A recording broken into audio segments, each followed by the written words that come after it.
উত্তর পশ্চিম ইউরোপের দ্বীপরাষ্ট্র আয়ারল্যান্ড ২০২৪ সালের ইউরোস্ট্যাটের জরিপে ৭০,০০০ বর্গ কিলোমিটারের এই দেশটিতে মোট জনসংখ্যা ৫৩,৪৩,০০০-এর বেশি। পরিসংখ্যান বলছে বিগত কয়েক বছর ধরে বাংলাদেশি বংশোদ্ভূত ইউরোপিয়ান নাগরিকদের ভিড় বাড়ছে। অর্থনৈতিক সচ্ছলতা ও সন্তানদের উন্নত শিক্ষা ব্যবস্থার কথা ভেবে বাংলাদেশি প্রবাসীরা আয়ারল্যান্ডমুখী হচ্ছেন বলে জানা গেছে।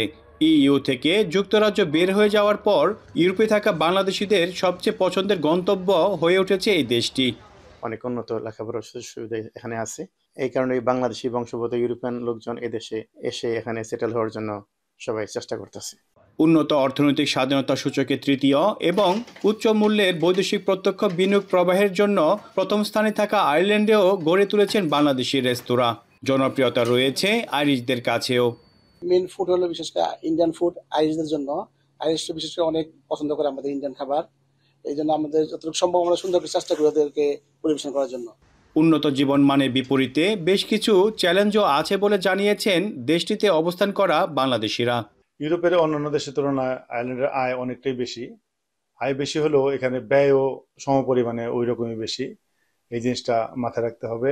ইউরোপীয় ইউনিয়ন থেকে অন্যান্য বাঙালি আসলে তারা কাজ হয়তো বা পাবে, কিন্তু বাসার খুবই একটা বাসা পাওয়াটা কষ্টের ব্যাপার। এই অবস্থায় ইউরোপের এই দেশটি বসবাসের জন্য পছন্দের তালিকার শীর্ষে থাকলেও সঠিক তথ্য জেনে সিদ্ধান্ত নেওয়ার পরামর্শ আয়ারল্যান্ডে থাকা প্রবাসী বাংলাদেশিদের। মনিরুজ্জামান মনির, এখন আয়ারল্যান্ড।